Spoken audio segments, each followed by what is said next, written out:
Vous savez, moi je crois pas qu'il y ait de bonnes ou de mauvaises situations. Mais sire, un sarrasin dans une chariote du diable. I'll be back.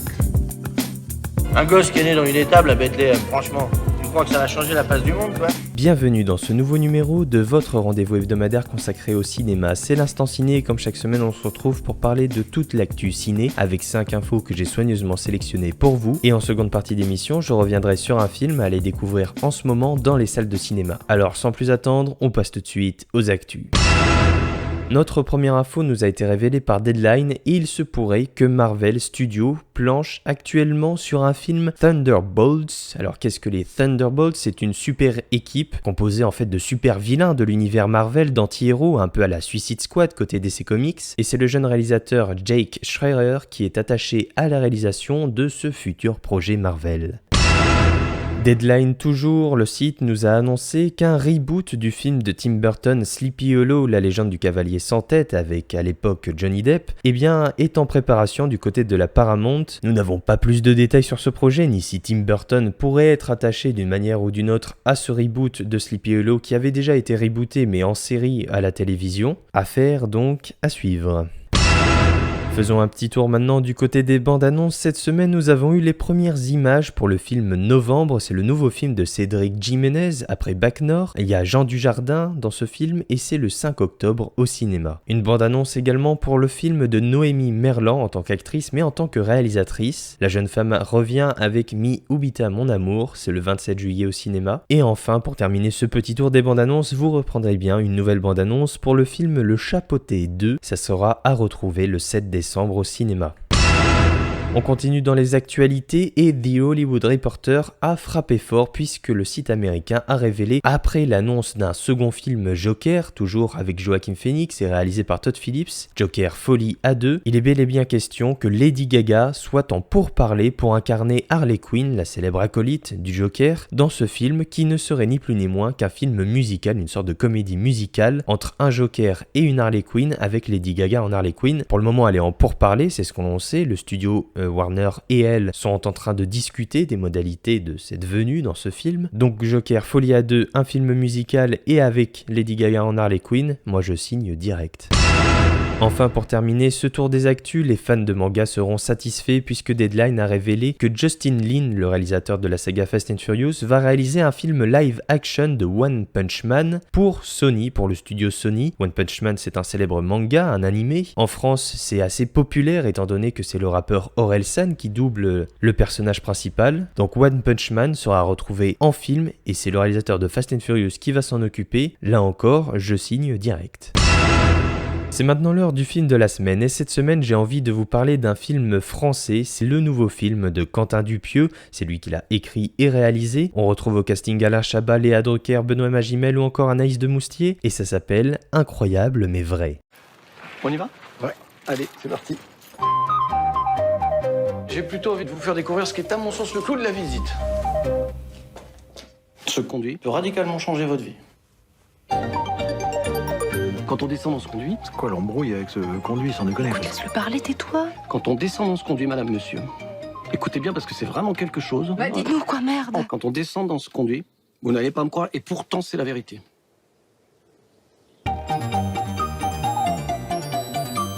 mais c'est juste dingue. Et alors, c'est pas tout.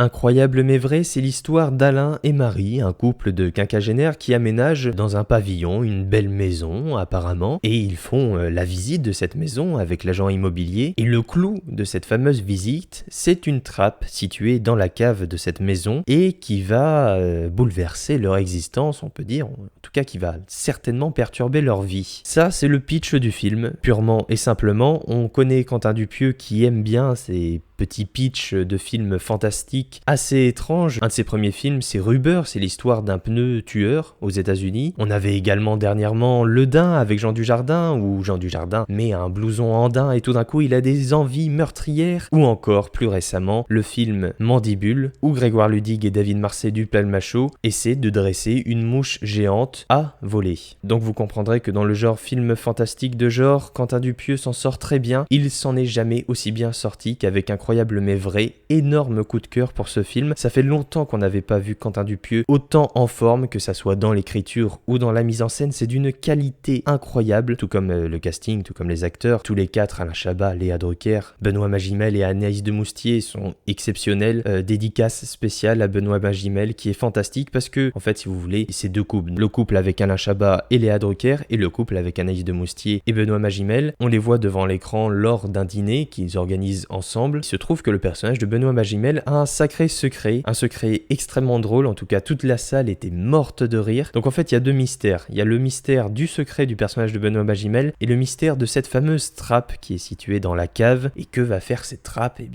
bien, je ne vous le révèle pas, hein. Ça sera à vous d'aller découvrir au cinéma. En tout cas, Quentin Dupieux sait mêler le suspense, le fantastique et la comédie, puisque comme je vous l'ai dit, on rit énormément dans ce film, c'est vraiment très drôle, toute la salle était pliée à de nombreux moments, et en même temps, il y a une petite part d'angoisse qui est justement due au fait que ça soit un film fantastique. Donc il y a ce fait de faire un film un peu mystérieux, quelque chose de très surréaliste, presque déconnecté de la réalité, hein. On ne sait pas exactement où on est, on a des décors presque oniriques avec une manière de filmer cette ambiance très mystique, et ça réussit parce que ça crée vraiment une âme, une ambiance au film. Quentin Dupieux, il fait des films d'ambiance, des films qui ont du corps, des films qui ont une patine, qui se différencient du reste des productions françaises qu'on peut trouver. Et c'est sans doute pour ça qu'il a autant de succès, parce qu'il y a Incroyable mais vrai qui sort, mais dans quelques mois, il y aura son autre film, Fumer fait tousser, qui a été présenté à Cannes il y a quelques semaines. Donc Quentin Dupieux, il enchaîne les projets, et il le fait avec brio, en tout cas sur Incroyable mais vrai. Il y a quelque chose d'étonnant avec ce film, c'est que, alors pour vous mettre en contexte, moi je l'ai vu, j'ai eu la chance de le voir avec une poignée de spectateurs en avant-première, et je dois dire que j'étais surpris de voir l'éclectisme des générations dans la salle. Il y avait des lycéens et il y avait également des retraités. C'est étrange de voir à quel point Quentin Dupieux peut rassembler toutes les générations, les jeunes comme les moins jeunes, pour ne pas être grossier. Et ça fait vraiment plaisir à la fois pour le cinéma, mais aussi pour les salles, pour les exploitants, de voir que à travers un film d'1h15, ce qui est assez peu finalement et très inhabituel pour un long métrage, au cinéma en tout cas à l'heure actuelle, eh bien on peut rassembler comme ça des générations autour d'un film, rire ensemble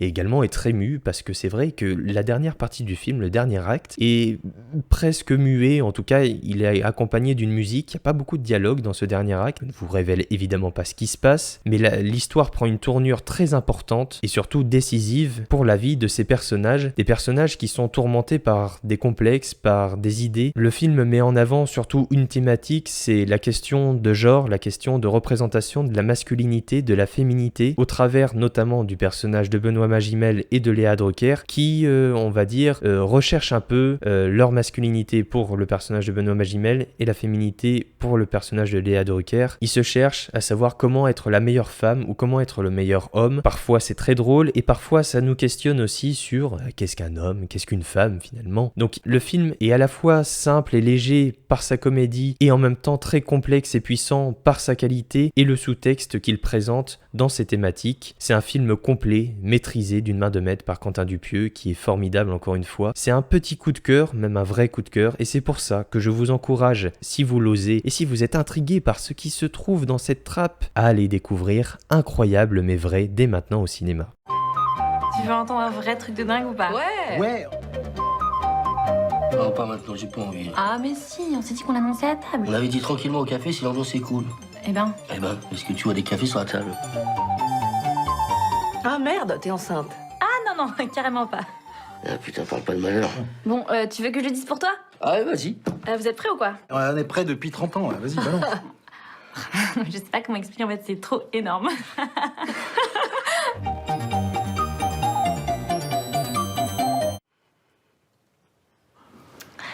Voilà les nouvelles. Hein. Incroyable. Bah, sincèrement, c'est mieux de pas le dire, je pense.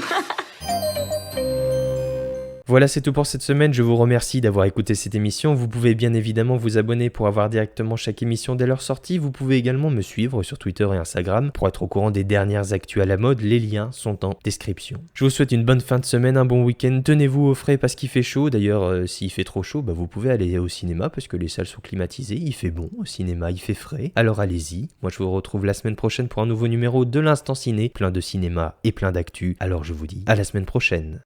Ça dépasse tout ce que j'ai pu imaginer.